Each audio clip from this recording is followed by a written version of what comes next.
Good morning, everybody. Welcome to Living Astrology with Janet Hickox. Grab your cup of coffee, get your tea, sit back and relax. Let's chat about what is happening. And I got to tell you, it's all Mercury retrograde this morning for me, as in I am just not having a great morning at all, as everything seems to be crashing down around me. Just typical stuff, though. Facebook won't start, Zoom won't start. You might notice this little screen here behind me. This was an experiment from the weekend. Let me see if I can do anything to show you sort of what I was after. And it might work and it might not, depending on my background. Woohoo, see that? I was, there we go, attempting to do a background with my broadcasts in the morning. I'm going to turn this off because this is what it would look like for me to do this, but without the screen. So we hung the green screen behind me because I live in this tiny little house now and don't have space for the brackets and all of that for the regular screen. So we've got it up behind me. If I had pulled the screen, then it would have looked a little different, and we would have seen me in the correct way rather than the blotchiness of the thing. So anyway, I can't even talk this morning. This is because the moon, of course, today starts out in Pisces after the new moon yesterday. And today the moon in Pisces is conjunct Neptune, or it has been very early this morning. And that makes for an interesting attempting to speak while Mercury is also in Pisces in retrograde. So this morning was, it's like pulling teeth to try to get out the message that I'm trying to say. My glasses are crooked. Nothing feels right. It's just one of those days. But you know what? It's okay, because we have those kind of days. Later on in the day, the moon will come into a sextile with Jupiter and with Pluto. That adds some power and some punch to the day. So things aren't all bleak. Things are going to be just fine. It's just going to take some time for us to get there. So maybe this morning you're feeling a little more emotional or a little more sensitive than usual. That would be totally normal, given that the moon is in a conjunction to Neptune. I'm sorry, my computer is sliding backwards here. I'm telling you, it's one of those mornings. So we are more sensitive. We may be more empathic, more compassionate, as we, I guess what we need to do is to make sure, if we're having a more disgruntled sort of morning, as I am, that we have more compassion for ourselves and more empathy for ourselves. But today's a day where your feelings may not even be your own, depending on how your human design is set up. If you are open in the solar plexus or the emotional center, this may be a day where you are absorbing, like a sponge, an emotional sponge, everybody else's emotions from around you. You would be emotions, but not only that, moods. So if you're moving through your day and you come into a group and you're feeling up, and then suddenly you are angry or upset, that would be because you are an emotional sponge and you're picking up that emotional energy. That's the sensitivity that we're talking about with the moon in Pisces, and in a conjunction, especially with Neptune. This is also a day where your fantasy and imagination, your creative juices may be more triggered, more flowing. You may have lots of ideas and lots of things that you want to take action on. As well, today might be difficult in communicating, because everything that you may want to say is moving through the filter of emotion, and also a sort of fuzziness, a disclarity in the field. And that would be because, of course, Mercury retrograde in Pisces, and also the moon in Pisces in that conjunction to Neptune. So trying to get out what you want to say this morning, probably not as easy as it will be later on in the day. So if there's something important you need to say, something important you need to write, something important that you have to do where you have to have all your mental faculties with you, try to make it a little bit later in the day. That will help you to be able to state what you need to clearly. Now, the moon in Pisces is also going to sextile Jupiter and Pluto, both in Capricorn. So what we're seeing then is the Pisces moon kind of triggering the good aspects of Jupiter, the expansive qualities, the ability to see the bigger picture, as well as the energy of Pluto, which says, I can crash and burn in a moment's notice. So the possibility here is that we're able to later in the day see exactly what it is that might need to be removed from a project, and or something else that you're doing in your life that might need to be changed or tweaked. Today we might have the ability to really see that. I would wait until later in the day for that kind of thing. Of course, we're in the shadow of that new moon yesterday, so the opening is here for us to move forward, to initiate something, to start a new project perhaps, or to really take action on the goals that we've been setting. And in order to do that, today's energy may make you have to tweak it somewhat, or change it or morph it some way. Don't be disturbed by that. Don't throw it all out unless that's absolutely indicated, because it may just be a simple little thing that you can change that enhances what it is that you're trying to do, rather than needing to crash and burn the whole thing in order to get done what you want to get done. So, interesting day with the moon. Not bad at all, just sort of up and down a little bit, I would say. I'm going to take a quick peek over here at Facebook, assuming I can get there this morning, just because, today's been that day. And I want to check in and say good morning to people if I can. Hello, there you are. Good morning, Kathy Miller. She says, Kathy, you should just copy and paste this message, because literally you say this to us every day. Good morning, can't watch, need to call something, need to do something. You're always buzzing around. She says, need to call the truck doctor since the clutch is acting up. Oh, dang. And trying to stay calm and one step at a time. Definitely a good idea, sweetie. Take it one step at a time. And I always like to say this during a Mercury retrograde. If you start to notice your appliances, your car, or anything else in your life breaking down, it's a great time to look at that as a metaphor for something that is happening within you. So a clutch is what allows you to shift gears, to be able to move forward right smoothly. So what's happening within you that's not quite allowing you to shift forward in smoothness onto the next thing. So that's kind of how I do that. Many times people have car issues, or their washing machine breaks down, the water heater leaks. All kinds of things happen during a Mercury retrograde, and it's a great time then to use that as a model of what is happening deep within you. Good morning, Jacqueline. She says, sending positive vibes. Amy, good morning to you. Asa, nice to see you too. And I thought I just saw Angela pop up and say good morning. That may be in the comments. She is commenting in the other group, which is getting the broadcast live as well. But it is good to see all of you, and hopefully you're all managing your Monday morning in a positive way. Okay, let's see. I don't have a lot to talk about as we look ahead at the week. It is not by any means a quiet week, but it isn't a disturbing week. So let's put it that way. So there are some really good things happening in the week. We start today, basically, it's a quieter day, just these things that we were talking about with the moon early enough here. Oh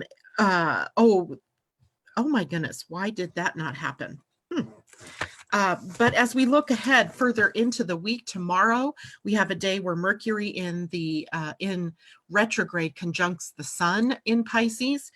And that's always a day where we get some kind of new ideas, some new information, some new ahas, some message being delivered up to us, maybe from the depths of our being, maybe from an intuitive flash that comes to us that helps us solve a problem perhaps, or it's a day where the Sun and the planet Mercury come together. And since Mercury's the messenger, he's either picking up a message from the Sun or he's delivering one to the Sun. And wherever that is happening in your chart is where there may be this energy of something new starting, or something clearing out of the field. And in that case, then, that's March. Then today's energy of Mars and the Sun coming together may be very helpful for you, because the Sun and Mars, when they come together, they create a pathway for action. They're both fire, right? The sun is fire, ruled by, or the holds rulership over Leo, a fire sign, and Mars, also fire, holding rulership over Aries, a fire sign. So we have fire Aries, which is that initiating energy, that catalyzing energy. We have the sun, the full force of your personality, your attitude, your ability to make choices, and your ego energies, even if you want to say that. And they're coming together today to help us move forward in some way or shape or form. And tomorrow may be the day where the next piece of that comes to you. So we may be feeling a little bit like we're operating right now without the whole manual. Like maybe there's a page that's got some grease on it or something, and you can't read all the instructions clearly. Or you're feeling a little bit like, I know what I need to do, but I don't know how to get there, or I'm waiting on something else to happen in order for me to get there. So that's what today may feel like, while tomorrow may hold the key to being able to take that and move forward. And later in the week, then Venus gets involved with Pluto and creates another stream of action that demands our full attention on our values, and then describing for us what our values are, so that we will be in alignment with those values as we take action moving forward as well. So other ones, Mercury is in a sextile to Uranus this week. The moon will move into Aries tomorrow. Moon in Aries then will square the planets in Capricorn, and also square or oppose the planets in Libra, which there's not too much going on in Libra, so I'm not too worried about it. They're more likely the energies of the goddesses, Selena, and that won't happen literally until Wednesday. And I actually think that opposition might be a good one, because the white moon, Selena, brings us our good. It tells us where we are the most effective in sharing our light in the world. So the moon moving across from that should herald some really good energy for us and bring us into some really good stuff for the week. So all in all, the week, like I said, it's not a bad week. It's going to be, sure, some ups and downs. The busiest days of the week look like Tuesday and Friday. And of course, we are in the last week of February. Hard to believe that, right? We almost 2 months down into 2020. And it's been a good year so far, I think, although the crazy, chaotic, turbulent, certainly, I don't know that we expected some of the things that have happened to happen, but that's okay, because we can keep moving forward, just keeping our cool, keeping close to what it is that we're here to do, right? You as an individual have a role, and your role is to do what you came here to do. And when you're doing that, then the outer world begins to shift according to that work that you're doing, or who you're being in the world. Hope that makes sense for everybody. As far as human design goes, this week, today we're still in the sun at the gate 55 and the earth at the gate 59. I don't remember if we actually got to read about 59. I think I ran out of time. So I may do that for us today, so we have an idea of what the earth was bringing us to during last week. Tomorrow, they will change. The sun will move into the gate 37, which is a gate of love of the family. And it is also a gate of harmony and friends and serenity and creating equilibrium. It is a beautiful, beautiful gate for the sun to be at. But unfortunately for us, it may also highlight for us going forward where it is we're out of balance, where things are not working effectively. And then the earth will be at the gate 40 on the will center, and that is the gate of effectiveness, the gate of divine will expressed in the highest, resolve in the gift, and exhaustion in the lowest expression. We've talked about this gate before when planets have been sitting there, about how this can trick us sometimes into pushing, being a multitasker, even if you are not a manifesting generator. Pushes you into exhaustion, especially if you're doing a bunch of things that aren't what you were meant to be doing. It is a bit of a feeling sometimes of having to go it alone and trying to do it all by yourself. So it often teaches us about reaching out and realizing that no man or woman is an island, and that we all require assistance from our friends and family periodically, or others in general. So we have in the shadow for the upcoming part of the week, weakness and exhaustion, but we're taking that path of weakness and exhaustion, which you can see how they might be related, to resolve and equality and divine will, and tenderness. So those are words that we'll be using as we move through this week. Okay, so I'm going to go back, see if there's any comments, questions. Jacqueline says, I'm all for universal alignment if I need it. Good morning, Colleen. And Amy, I see your comment there too, still says good morning. And there we have it. No new comments that I can see. If you have made a comment or asked a question and I haven't seen it, please rewrite it. And then maybe I can catch it in my next go round here. So before we go on into the Pleiadian energy of the day, let's take a look at what it was that the Earth, because she's still sitting here, what the Earth was trying to teach us in the gate 59, which is a gate of intimacy. And I want to make sure we didn't talk about this already, because I'm not sure now if we did or didn't. No, we did not read this. I would have remembered this one. So this is a good one, because I think a lot of the time the problem that shows up in our relationships is related to our troubles that we have with intimacy.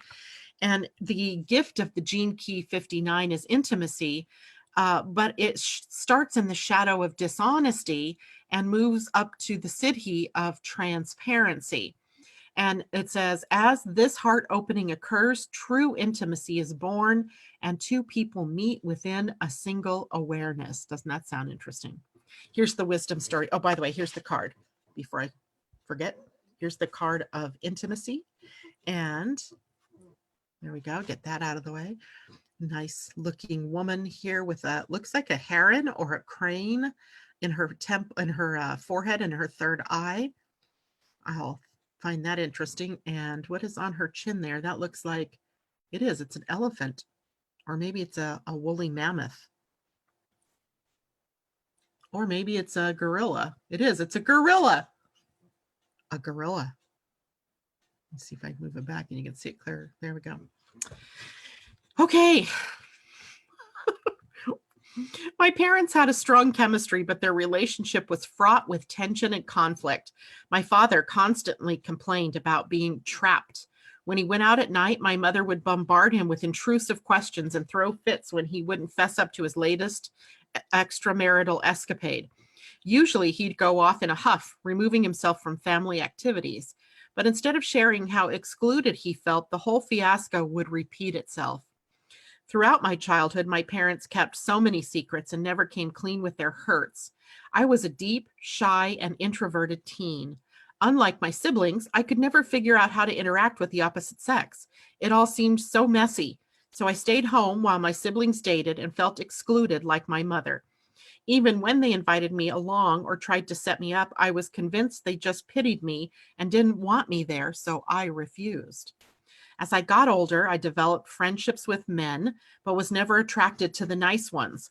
When with someone I felt attracted to, usually a bad boy, I'd feel a surge of mistrust and shut down until I met a man I couldn't resist.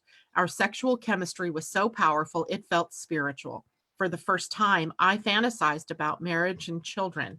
He wasn't a bad man, and I sincerely believed he cared about me, but I couldn't control my fears or their control over me. To avoid losing him, I hid aspects of who I was and played games to keep him interested. I often doubted why he wanted to be with me, so I excluded myself from his social life and then felt rejected. Or when I felt him slipping away, I'd try to prevent him from having a social life. When he called me controlling, jealous, and dishonest, I broke up with him. It took me a long time to grieve the loss of that relationship and to feel the terror beneath the sadness and anger that I'd been carrying with me since childhood. That was the beginning of a long journey towards radical honesty with myself and in my relationships. Today, my beloved partner and I counsel couples, helping them own their fears, share their truth, open their ears and their hearts to each other without pulling or pushing away. Intimacy is my greatest teacher and my spiritual path. My gift to you. It's time to come clean with the people you love. To be truly intimate, you must be totally honest with yourself and be willing to accept and express your deepest fears. Understand when you open a door to another person, you are letting go of control and opening yourself up to being influenced on a deep emotional level. If you carry wounds from the past, as most of us do, this can be scary. Whether you fear being trapped or abandoned, do not judge your feelings. You will be rewarded with unleashed creativity, beauty, and sensuality, and the wonderful possibility of communing with another human being in one field of awareness. There's no limit to what two open hearts can do together. Nice. Questions for contemplation. Is your fear of being abandoned by a romantic partner keeping you from being honest, from committing more fully? Is it causing you to over-seduce or try to control your partner? Is your fear of being trapped sabotaging a current or potential relationship? Are you often planning your escape? Do you sometimes feel excluded or exclude yourself out of fear? Are you often puzzled by the people you are attracted to?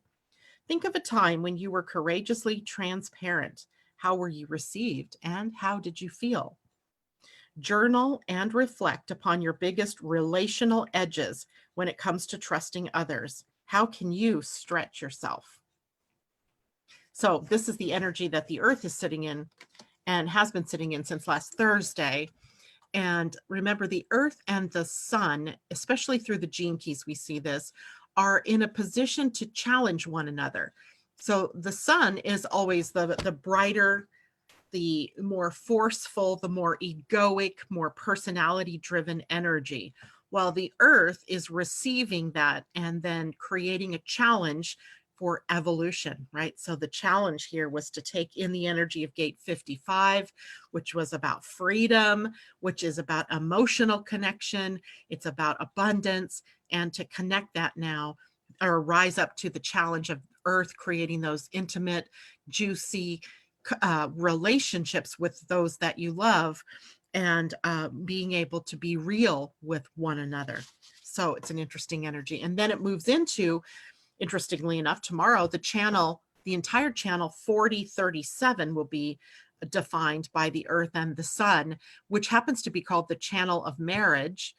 It is the energy of the bargain of marriage. So what a marriage was initially was a contract between two parties, joining two families, right? And harmonizing maybe something that was disharmonious, and the bringing together of these two people, uniting them, in essence, united to maybe tribes that that were warring at one time, or that needed one another to have more resources, etc. So it's interesting that this energy of intimacy and abundance is leads to this 4037 of marriage and the contract of marriage, which are the individual gates of family love and being effective, using divine will appropriately.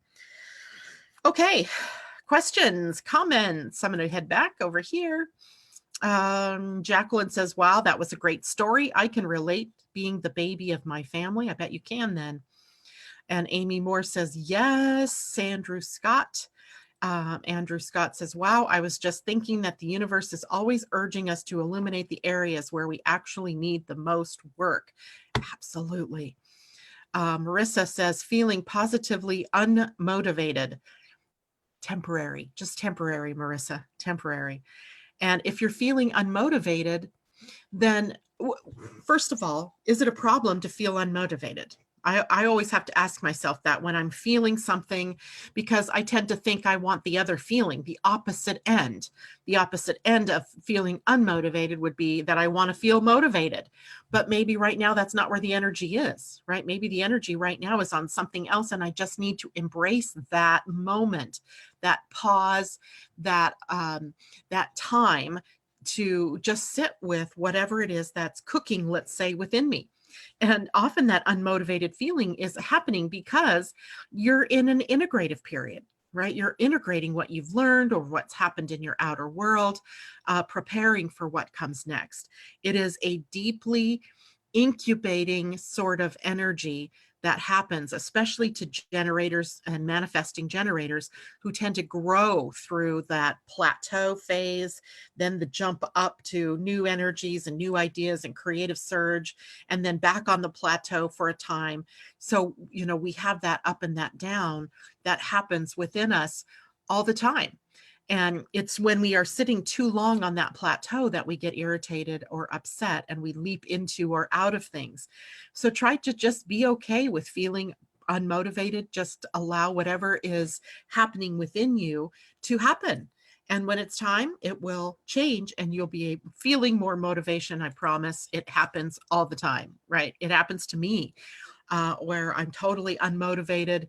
I don't feel like doing anything, but I just have to go with that flow, because if I try to force myself into something, that's almost worse than sitting with the feeling of unmotivation. Why? Because then stupid things happen. You break something, you get irritated, nothing's going your way. Now you're getting mad and frustrated and angry. So it's okay. Just be what is in the moment. I swear it will shift. It always does. Okay. Let's take a look real quickly then at the Pleiadian-Earth energy of the day. Today's energy is 12 being. So 12 takes us to the universal energy of the day. The universal energy of the day means that whatever life form we are, whatever place we live in this wide universe, we would all be resonating with this energy of 12. The 12 is the number of understanding. And then also the earth energy of the day is being. And being energy in the Mayan calendar was Imish, the cosmic crocodile or cosmic alligator that gave birth to the cosmic egg. So you get the picture. Today is about understanding how beginnings come from endings and how endings pave the way for beginnings. We get this idea of life as a cycle, and we're able to understand more appropriately how things come to an end, right? All good things come to an end, and we have to open up and be okay with what comes from that ending.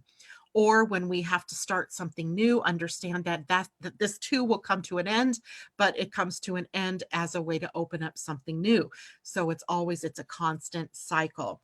And as such, our job is to be able to see many perspectives simultaneously, because we can simultaneously look backward to what's closing up, what's ending, and also forward to our hopes and our dreams of what comes next while living in the now. But we are able to see more spherically, if you will, during this period of time. We also can understand that all that has come before is in preparation of our closing energy, our completion energy of 13. So we can look at that in a cyclical manner, right? We can look back to the energy of the one day in the week, which our one day was one devotion, and how that one devotion is sort of an umbrella for all of the other energies to come along. So while we had the one devotion, now we're at 12 being. So, and all of the 11 energies between had a layer to them that would cause us to be more devoted to ourselves, to our family, to our lives, to our causes, to our work, to our light, to our beliefs, etc. So it is an energy at 12 that has us looking backwards for understanding, as well as preparing to end this level and move on to the next. So we're preparing. So this energy could be looked at as self-renewal, rejuvenation, that pause that is helping us gather our wits and gather our energies, gather our awarenesses, so that we can eventually finish a cycle and move on to the next cycle. The energy of being is very much like the new moon, right? It's an energy of potential. It represents a beginning and an ending, but without distinction. There's no like hammer that says this is the end and now this is the beginning. It's sort of just being able to see how the 8, that seamless curve that just comes around and goes around and comes around without any real definitive stop or start. So this is where we are, sitting with the raw potential of what is to come. In the process, something may be ending, but it seamlessly opens into the next layer. So you see how they're kind of working together here, and how that also is fitting with our energy today of the moon in a conjunction to Neptune, where we're really taking things in, and we may be feeling a bit like Marissa, unmotivated, or not sure where we go next, tentative, fuzzy. And all of that will shift as we move into this energy. This is being energy is the urge to merge and share. That sounds very familiar, doesn't it? With the earth sitting right today, anyway, at the gate 59, a gate of intimacy. And our merging and sharing is about really diving in and understanding everyone in the world, as in our world, right? Understanding ourselves through what we see in them. And we are very creative in this energy. This is the energy of creation. So it's the energy fueled. It is creation energy fueled by emotion. So when we go into that quiet place, I've had to become very comfortable with this as a very highly defined emotional being. In human design, my entire solar plexus is lit up. And what I have to understand here is that that emotional energy flows in waves, and those waves have highs, and they have every point in between heading to the low, and every point in between heading back up to the high. And as that, and there's no requirement, no rules or regulations about how long it takes to get from peak to valley and valley to peak. It just happens, right? Sometimes it's faster. Sometimes it's longer rise to the top and a precipitous drop to the bottom. Other times it's a slow rise and a slow fall. And other times it could be rise up and slow down, rise up, slow down many times in a day. It just really depends on what energy is being triggered. So what you have to become comfortable with in emotional energy is that it's all going to change, right? That it's all going to lead. You're feeling everything intensely, but it doesn't make it good or bad. It just is.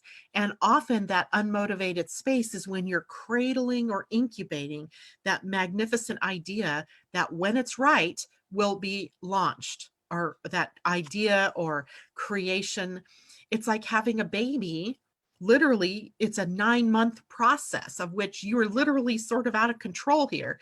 There's no control that you have that can make that baby grow faster and move, to from conception to birth any faster. It's going to take those 9 months. And that's what happens with us, with our emotional energy. We just have to be okay that all things have timing, and everything will happen in its right and perfect timing, including our moods and our emotional energy. It is a little bit out of our control. But that doesn't mean it isn't useful energy, because it can tell us very intimate details about where our thoughts are focused, about where our mind is focused. And if you are in a consistent feeling of this down energy, it may be a call for you to more completely connect with what your light is.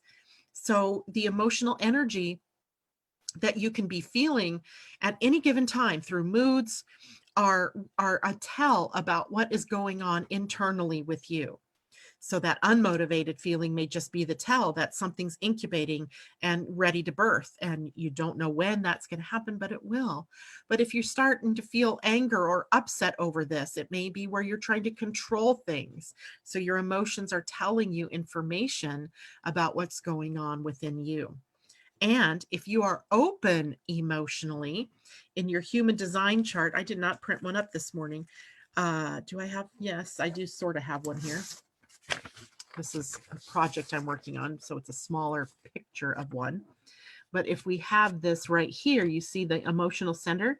This, if it's defined like mine is, meaning it's got color, then it would be where you broadcast your authentic energy.